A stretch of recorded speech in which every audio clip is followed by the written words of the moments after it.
back from that game? Because obviously we haven't seen a game like that from your defense yet this year.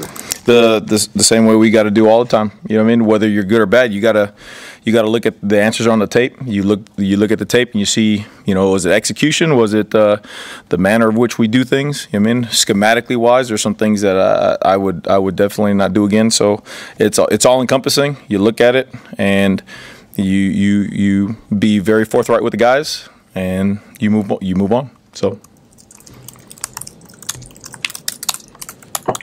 What did you see on the tape, Tony? Again, all around, right? I mean, the guys were executing, but schematically there are some things that I did not like that was completely stupid. And then there's just again the manner of which you do things, And there's always calls that you want back and everything, but at the end of the day, you need to make sure that you instill that confidence and have the guys running around with their hair on fire. And I didn't do a good enough job of that last week, so.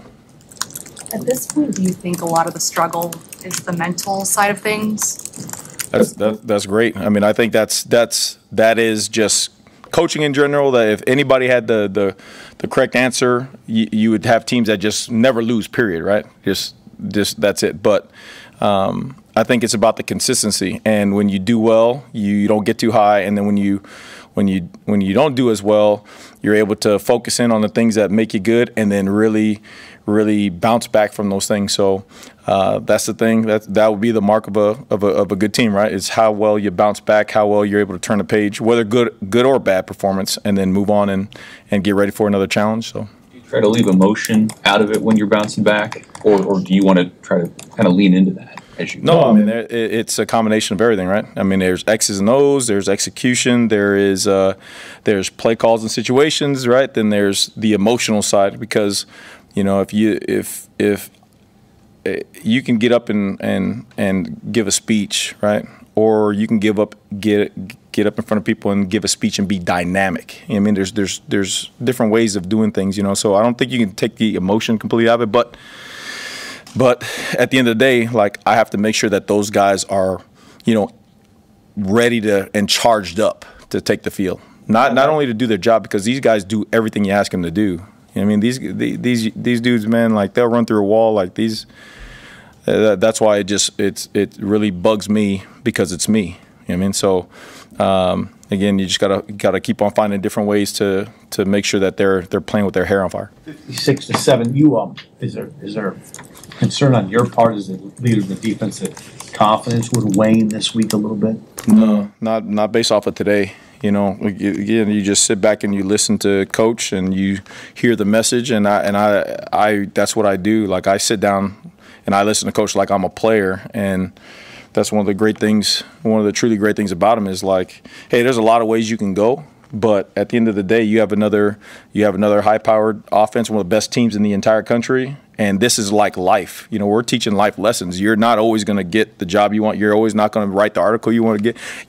That's not always going to happen, but it's how you respond from it and how you learn from it. So this is one of those examples, and it's our job to make sure that we get the guys going. So not based off today. Are you talking about what Rule told the team or practice? Or no, they went out there and they practiced their ass off, like period. If you went out there, you would have been like, holy cow. So. Again, these guys, they do what you ask them to do. So it's just I got to direct the ship the right way. Matt mentioned it wasn't certain on Deshaun this week. How do you feel just about your secondary? And obviously Tommy got his feet under him last week. How he is coming along after that? Yeah, I mean, again, it's all every day is an evaluation for those guys. You know what I mean? All the flexibility you have, or maybe you don't have. So you're looking at combinations of guys going in there.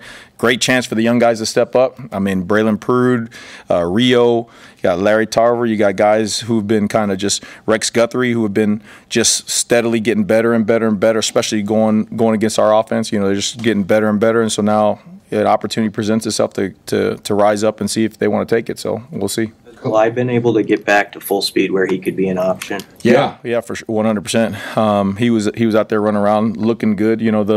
There's healthy, and then there's like you have your wits about you, your game speed. And this whole time he's been getting his strength back and stuff. But most importantly, he's been getting his game speed feel back. So it's good to see him run around today. Coach Rule mentioned the 50-50 balls were giving you guys some problems. How do you improve that area? Is the pass rush got to be there quicker? I mean, is there a way to win those 50-50 balls in better situations? Yeah, no, everything, right? It's calls, don't put them out there so much in 50-50. It's working the technique. It's trusting the guys to go do it.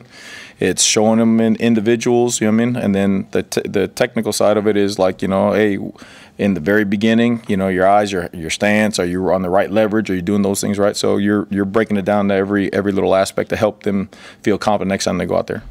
Tony, in what ways does the opponent this week, clearly one of the more talented teams in college football, require you guys to be fully focused and have moved on from whatever it was that happened Saturday? Yeah, I mean, not just this because it's this team, but just when you compete, period. You know what I mean? Like you have to take it all back down to zero and then just rev it back up. I mean, and it just so happens that, you know, you got a really good team, but same thing like last week. If you don't know what to do and how to do things, then it doesn't matter who you play. Like you're not going to play well. So we just got to make sure that, again, it always comes back to us being at zero and just building ourselves back up to that point where you're on the edge and you can just go play. In what ways does Ohio State really stress you? Maybe stress you more than what you've seen this year? Yeah, two ways. That one, athletically wise, they got some phenomenal athletes, right? I mean, the two backs are some of the best backs in the country. The really all three wide receivers,